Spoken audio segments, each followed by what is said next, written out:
So this is the ceremony of initiation. So we're going to describe what initiation means. Generally, the word initiation means to begin something.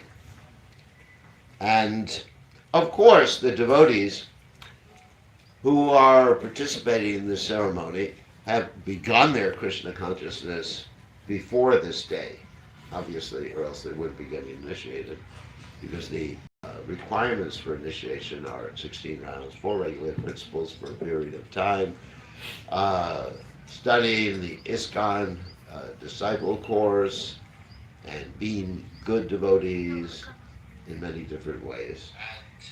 And of course, the devotee. Hey. And of course, getting recommended by someone who makes them jump through hoops and surrender and give big donations or whatever. So anyway, so, but it's the formal beginning. Before it was an informal beginning. So formal beginning is like when you enroll in the university to learn a particular subject. Before that, you can certainly study the subject, but you ain't getting your degree, and you're not getting any university credits. So you enroll in the university, and when you enroll in the university, then you actually have to make some promises, like going to class every day, or at least using AI to write your essays. And so, at least you have to comply with certain requirements. Otherwise, you're out of the university very, very quickly, and you won't get your degree or advance in your studies.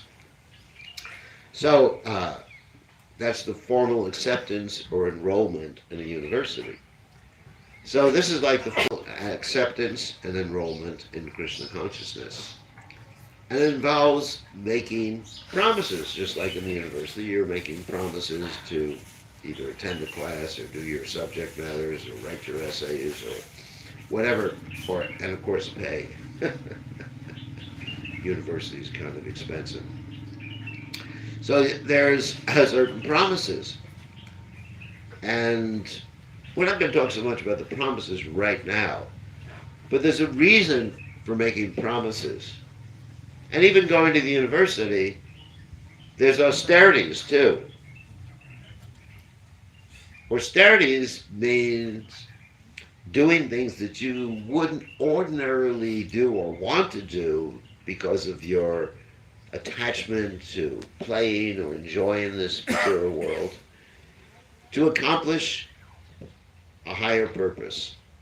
And of course, going to the university, the higher purpose is to get your degree, and even higher than that is to make money,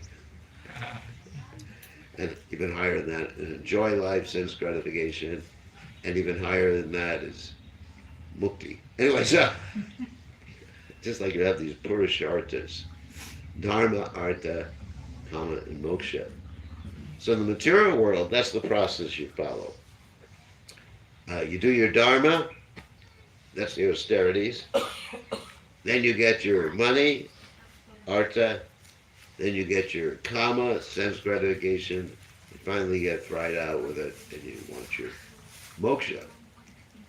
But spiritually, the process works a little bit differently. You have your dharma, it's called Krishna dharma, but you may not get your artha. And you have to give up your kama. And you don't want moksha. So it is quite different.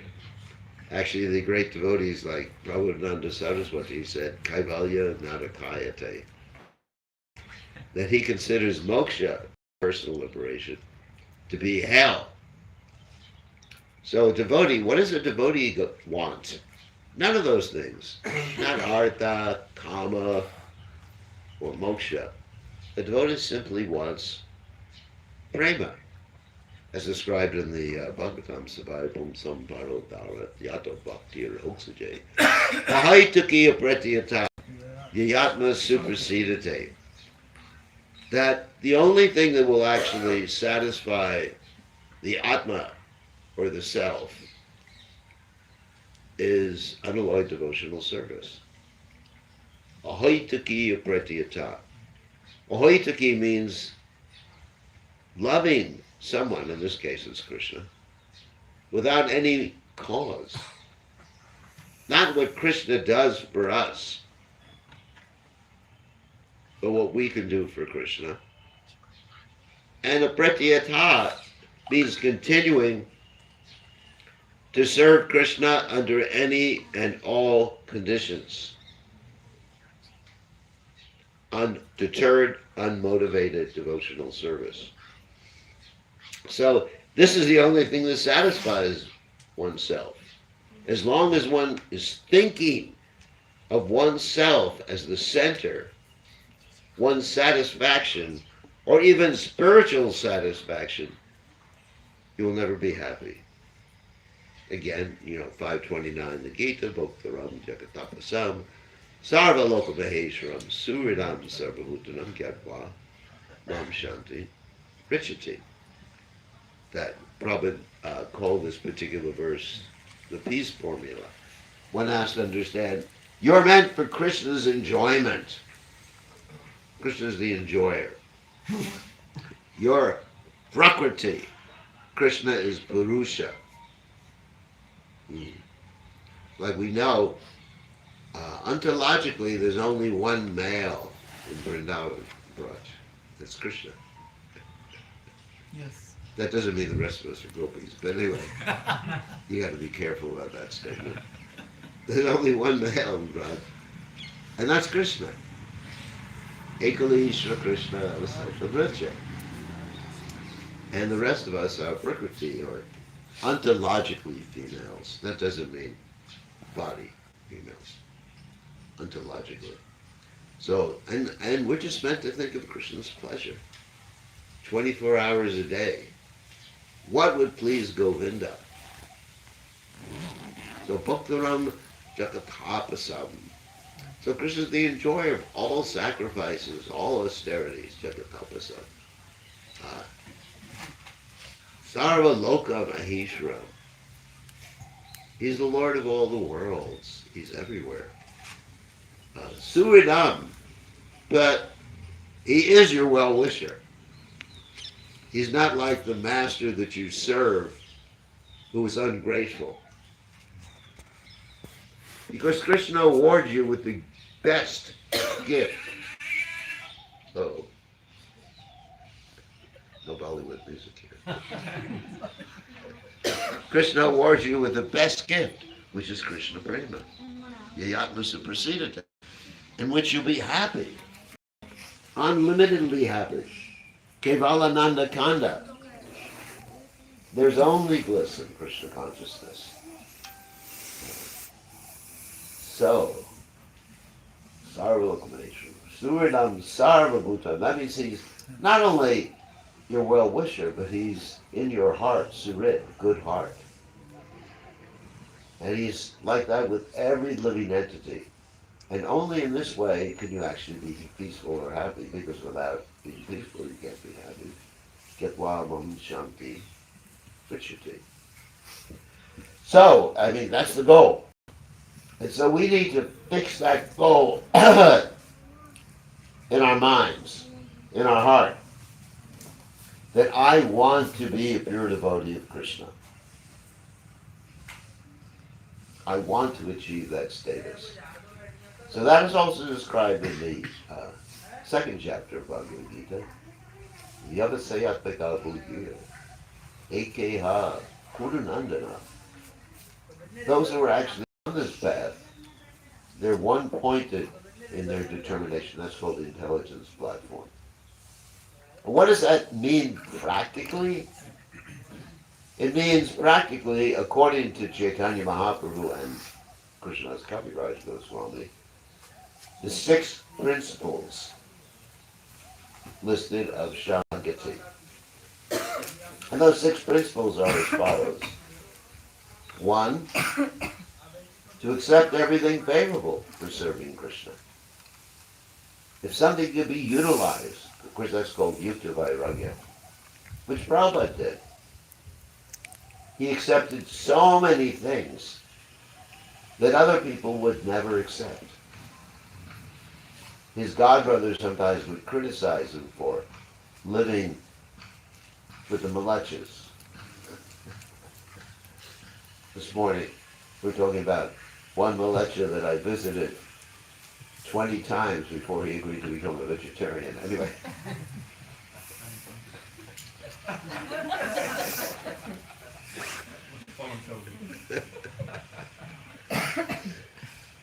So traditionally for sannyasi, that's prohibited. If a sannyasi sees the face of a Malacha, because that also means I can't look at pictures of myself before I took up Krishna consciousness. But anyway, if a sannyasi sees the face of a Malacha, he's supposed to run into the Ganges and jump in without changing his clothes. There's no Ganges here. But there's the Yamuna, or we have a spray bottle. It accomplishes the same purpose. So, Prabhupada accepted because it was favorable for serving Krishna, whereas many of his godbrothers and others didn't understand it. And he rejected so many things, and we should reject so many things that are unfavorable. Sometimes different rituals are unfavorable. Like, for example, for spreading Krishna consciousness, even things that are good in other circumstances may not be good in a particular circumstance. For example, Prabhupada on the Codices would serve us opulent feasts. Now the injunction is, one shouldn't eat anything on a Codice, drink anything on a Codice. And if you really have to eat something, just eat some uncooked food. I mean, we had all sorts of stuff. We had carrot halva. And of course, there's also an injunction, don't eat carrots. Anyway, so we had carrot halva, we had garunga potatoes, unbelievable sweets. It was a time of festival, Prasadam festival. And I gotta say. So you see, Prabhupada accepted and rejected things according to what was favorable for pleasing Krishna. So even we find ritualistic principles that are maybe there in the Hari Bhakti Vilas or other things that in a particular circumstance may not be favorable. You understand? Just like nowadays, okay, God, I shouldn't talk about this subject, but anyway. Nowadays, people can pull so many quotes out how ladies should not become, we have to go there, how ladies should not become gurus. And there may be some quotes like that. Because in time, place, circumstance quotes, you find all sorts of quotes. Also, Malachas should not become devotees too. At least none of us. Oh, a few of you. You're not Malachas. We have some brothers. So, you find so many quotes. But you have to have some discrimination as to what's best for pleasing Krishna. It's like this whole Vaishnavi Diksha Guru issue. It's pleasing to Krishna to have ladies initiating. Why is it pleasing to Krishna? Well, if someone's a Vaishnavi, Krishna wants them to be respected in the same way that a Vaishnava is respected. And secondly, we want to spread this movement. Krishna wants to spread this Krishna consciousness movement and not have it just confined to a few Brahmins in the Himalayas who can speak Sanskrit. Krishna wants to create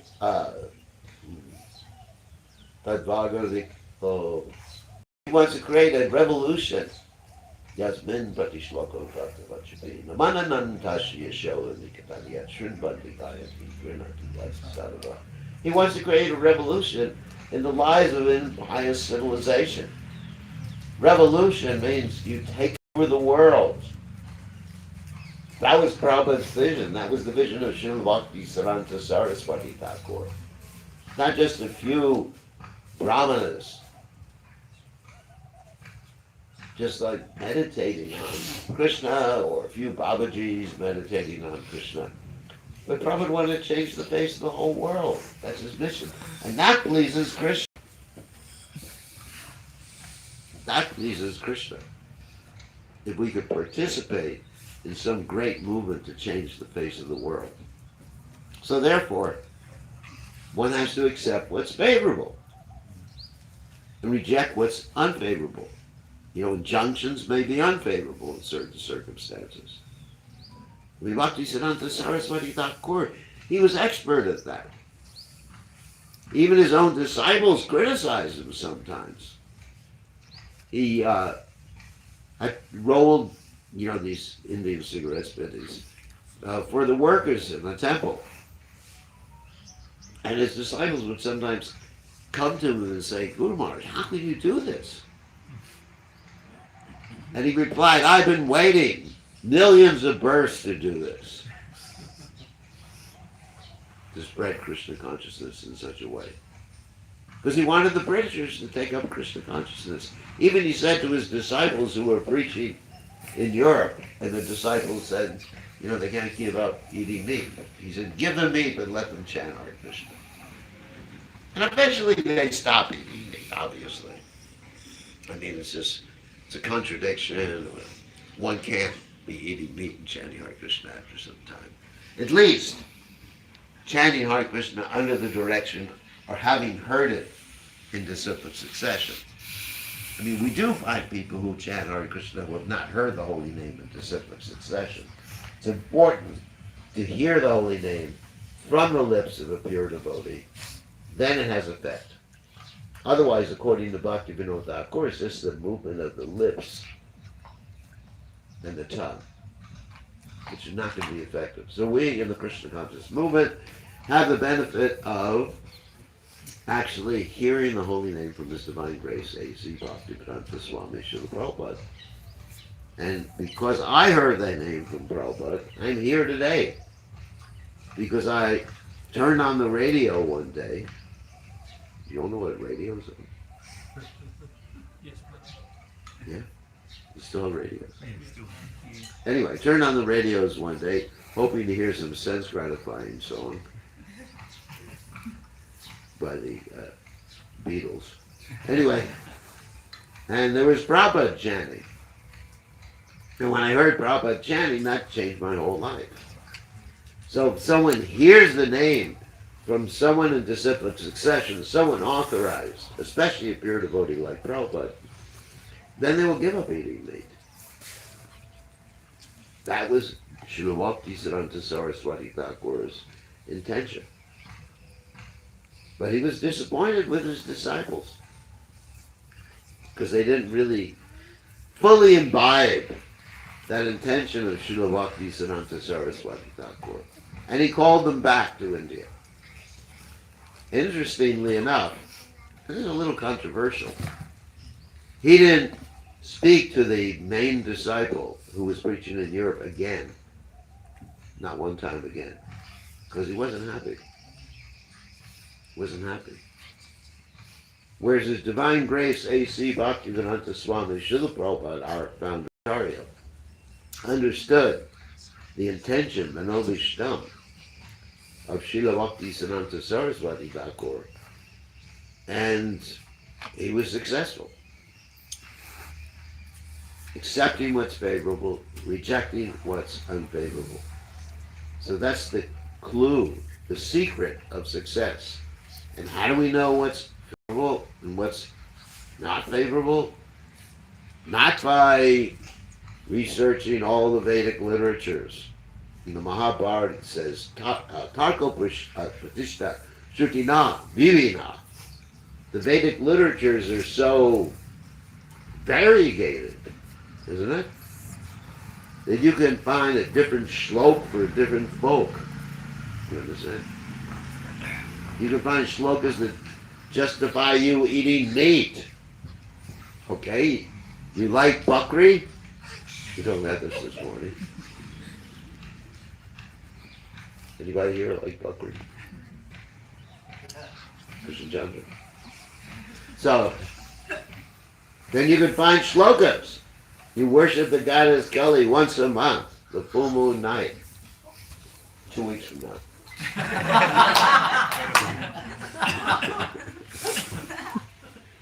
It's true.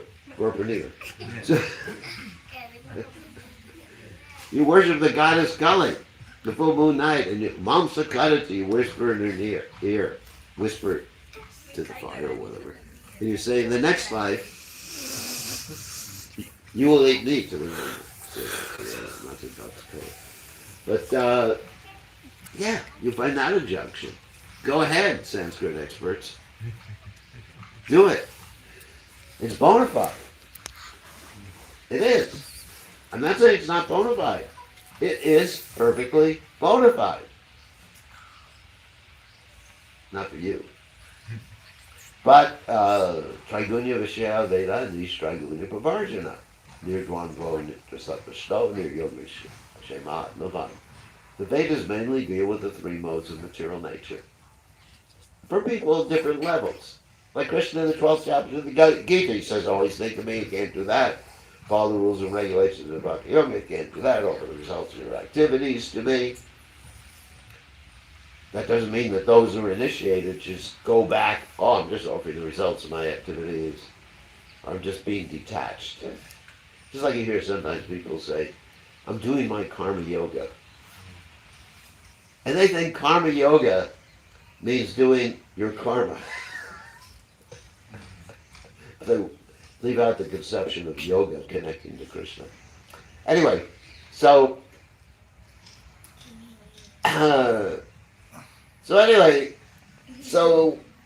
we should, it's going back to the whole point, accepting everything but rejecting everything unfavorable. We should understand what is to be done and what is not to be done, Tarko Pratishta Shrutina, Vivina, by following in the footsteps of a Mahajana. Mahajana Yena Gata Sapanta. And in the Krishna consciousness movement, our Mahajana is His Divine Grace, A.C. Bhaktivedanta Swami Prabhupada. So Prabhupada sets the priorities for us in the Krishna consciousness movement. And that's how we know what's favorable and what's unfavorable. Otherwise, how could we figure it out? It's impossible, isn't it?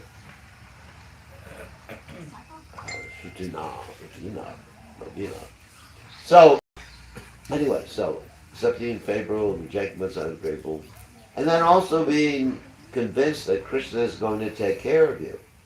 He's going to maintain you. He's going to protect you. And strive to have no separate interests other than the interests of the Lord. And above all, cultivate the other qualities by extreme humility. Amanina manadena kirtaniya sarari. Isn't it? Shanadati sirichena. Karori vasishna. How do you cultivate that? Amanina amanadena. By serving others. Not only serving the other devotees, not only serving your guru. I mean, everyone likes to serve the guru because you get blessings. Give me your blessings. But we should ask for the blessings of all the Vaishnavas. Like you hear about Rupa Goswami, Sanatana Goswami. They offer obeisances to hundreds of thousands of Vaishnavas every day. Not just the advanced devotees, but every Vaishnava. All the residents of Vrindavan. Isn't it? Residents of Vrindavan. They're just, I mean, we heard about that yesterday. That even the street sweepers, they were great devotees, intimate associates of Radha and Krishna. So, anyway, so we follow these 6 principles. That's what it means to take initiation.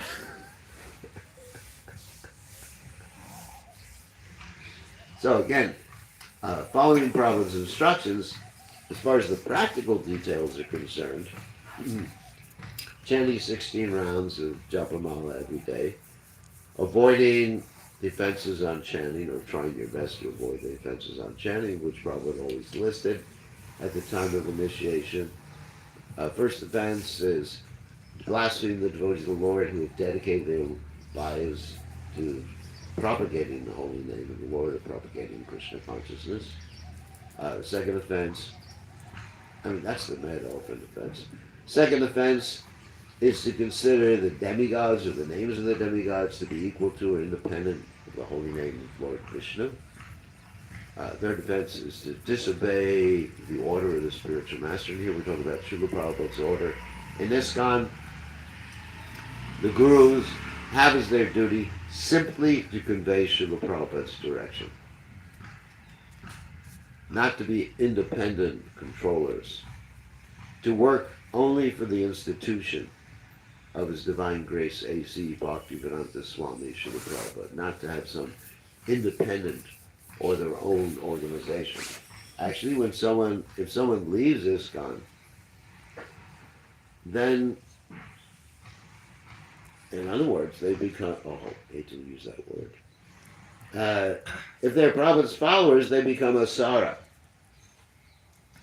Asara means they lose their adhikar, like that. Well, Prabhupada translates that word as useless. Prabhupada has actually a very heavy translation of that word. And Prabhupada talked about that in regard to some members of the Gaudiya Math who didn't follow the Guru's instructions. They became useless. Of course, we don't go around criticizing Prabhupada's God brothers, because that's not the etiquette. But asara, so our connection with Prabhupada, or my connection with Prabhupada, just like I'm giving an initiation today, I'm not simply a rhythmic. We talked about rhythmics yesterday. But my ability to initiate is based upon my following Srila Prabhupada. Otherwise, there's no meaning.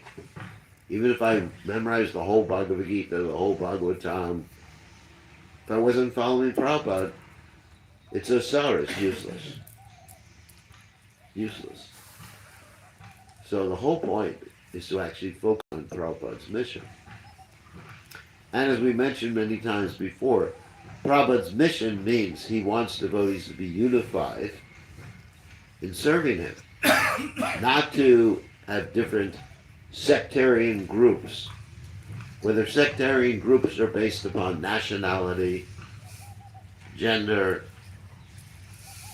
guru groups, or whatever, Prashadam groups. He's a vegan, right?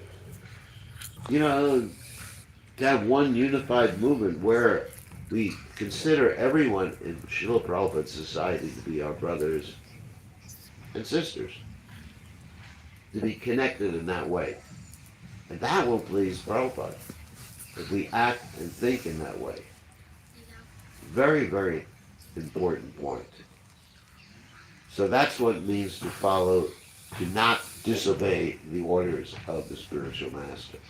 And that's how we judge our spiritual master. Let's say if you're not initiated by Prabhupada, you can judge him by how much he's following Prabhupada's orders, or how much he's not following Prabhupada's orders. Samit Pani, Shrotriya, Brahmanishta. First thing, Samit Pani, fetching firewood for the spiritual master. Just like Lord Shri Krishna. He was fetching firewood for Sandapani Muni. Even he risked, of course he didn't risk his life, but anyway, he was stuck in the forest with Sudama Brahman, who stole all the prasada. But anyway, he was stuck in the forest to serve his spiritual master. That's Krishna's example, Samidpani. Shrotriya, having heard nicely, and then remaining fixed in that service, Brahmanishna. Those are the qualities of a guru. And the qualities of a disciple.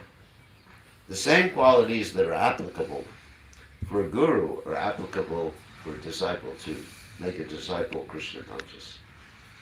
It's interesting.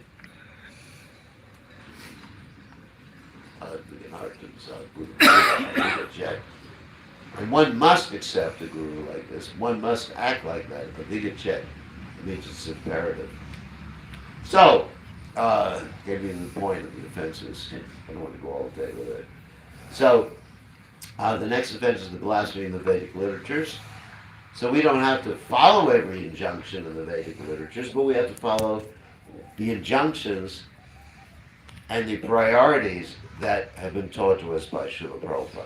But we don't criticize other injunctions. They all have a place. Just like we mentioned, offering the goat to the goddess Kali in Full Moon Day.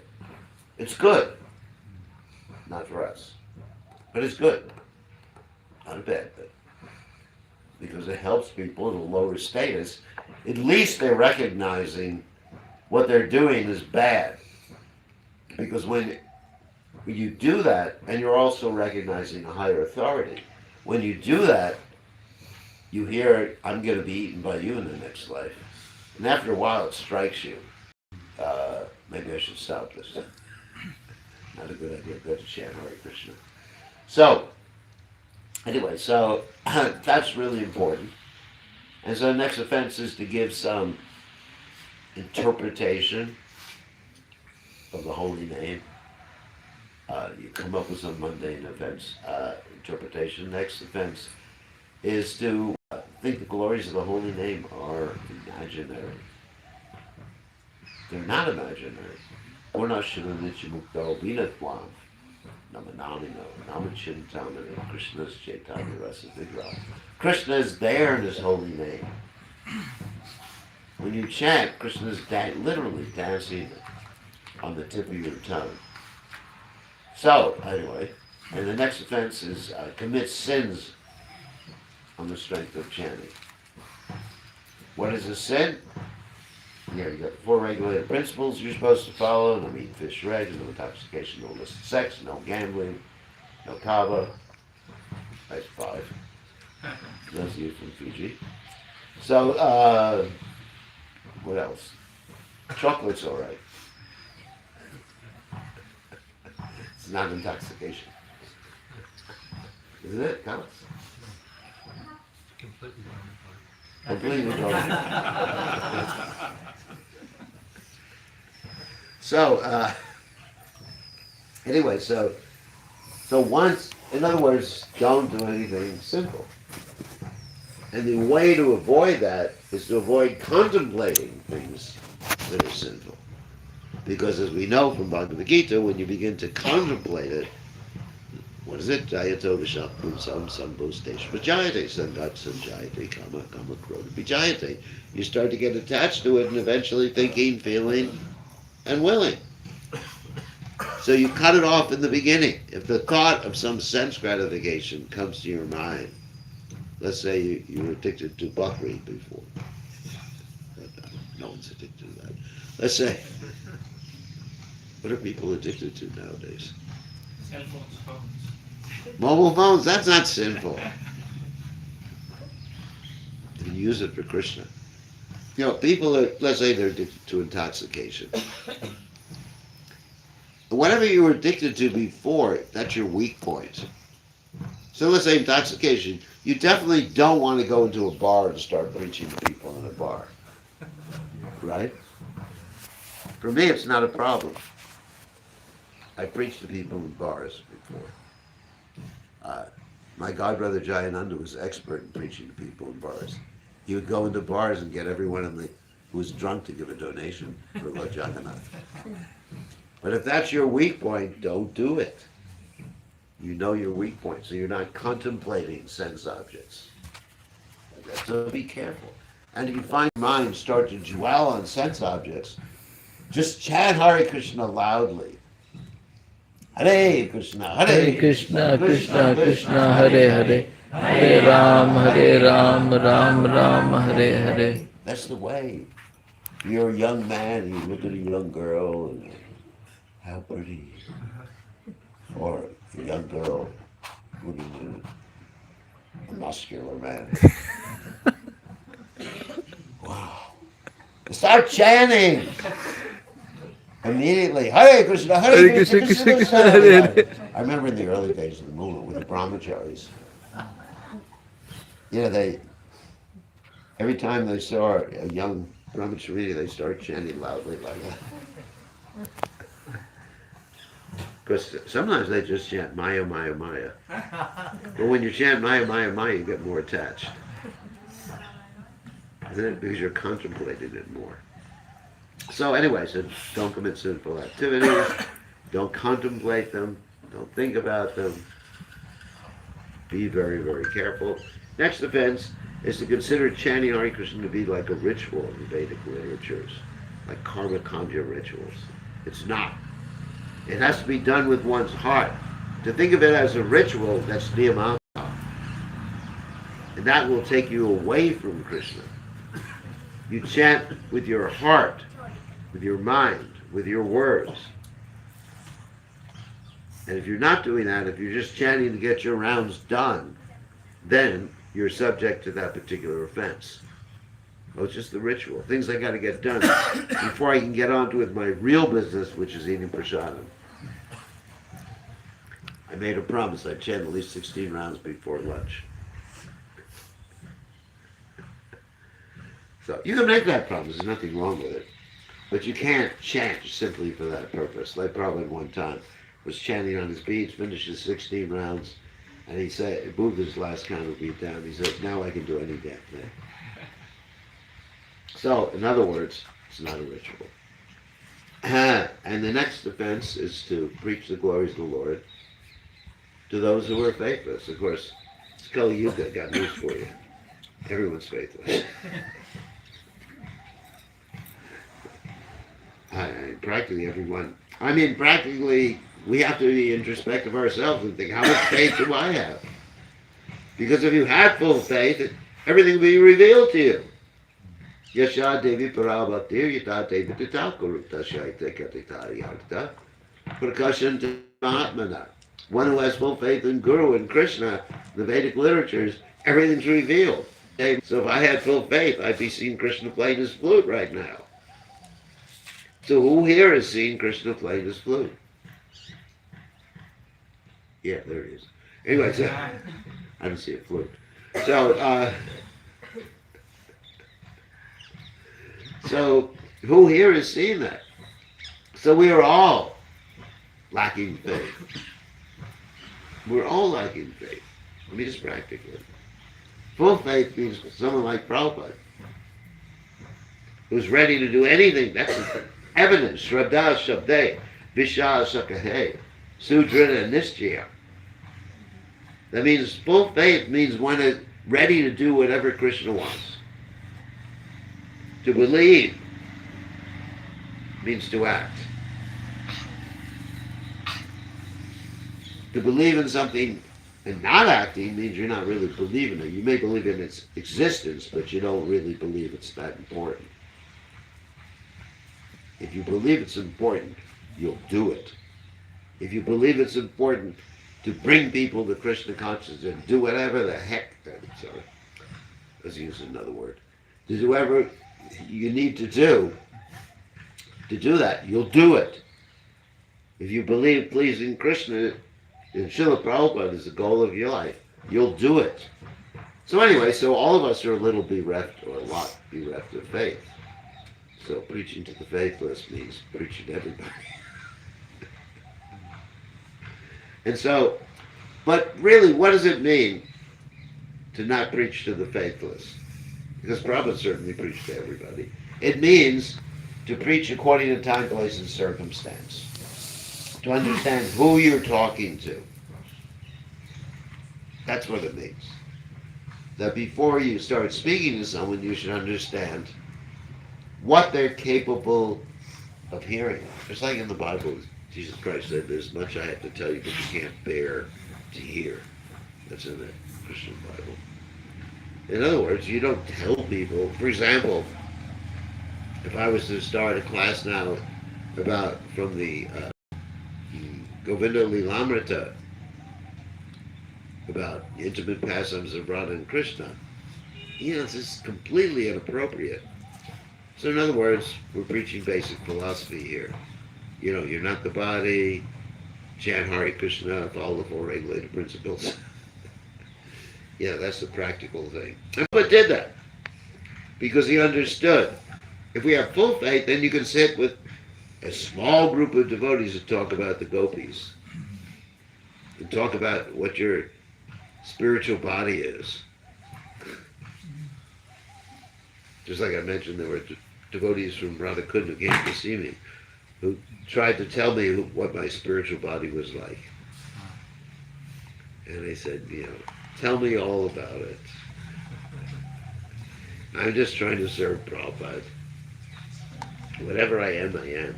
If Prabhupada wants me to know, I'll know. If Prabhupada doesn't want me to know, that's fine with me, because I'm a servant. Gopi Bharta Padakamala. Dasa Dasa Dasa Dasa. Whatever the master wants me to know, that's fine. And if he doesn't want me to know anything, that's fine. If he wants me to continue like this as a rascal for the next 10,000 births, that's fine. That's what he wants. Isn't it? That's love and trust. So, anyway, when we preach to people who are bereft of faith, which is everybody, we have to adapt our preaching according to time, place, and circumstance. And, finally, the last one is not to have full faith, which is not full faith. In the chanting the Lord's holy hands and maintain material attachments is an offense. So, maintaining material attachments is one thing, but we should try to get rid of them. That's not maintaining. Try to get like you're cleaning a house. You're not maintaining the dirt. You have dirt in your house, but you're not maintaining it. Many of us try to sweep the dirt under the rug. Dirt in our heart. We sweep it under the rug. Pretend I'm a great Vaishnava. Look at me, Radhe, Radhe, Radhe, Meantime, we swept it so deeply under the rug that we're not even aware of it. Isn't it? I remember when I was young, I would sweep dirt under the rug, literally. When my mother wanted me to clean my room. And she would, after a while, discover the trick, and she'd open the rug and say, "What have you done, you rascal?"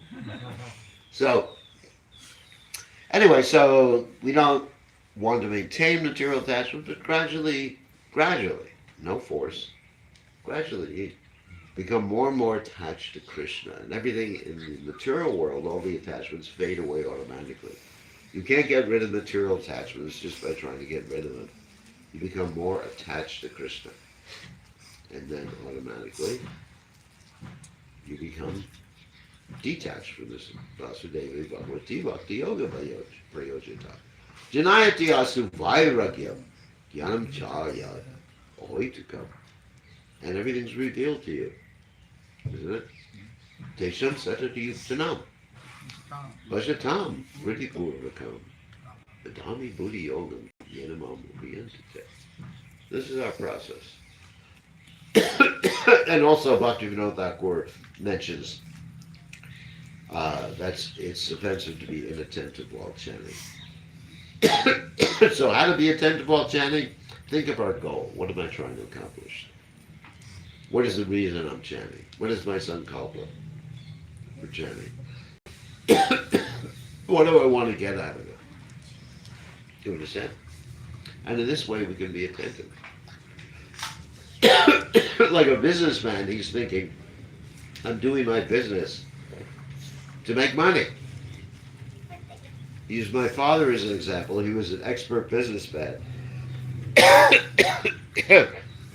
And he would wake up every morning at 3 o'clock in the morning during the Brahma Muhurta to work. Because he had his goal. His goal was money, money, money. I want more money.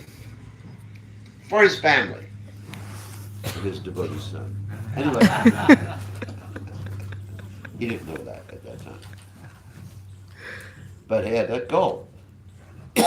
So if we're goal-oriented, then we can focus when we're chanting and our mind won't wander.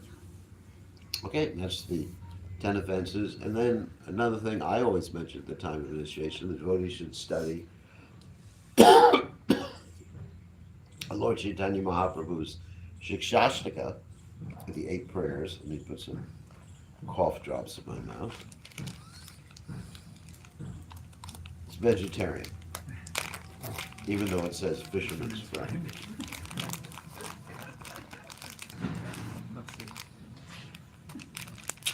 But it works. So, give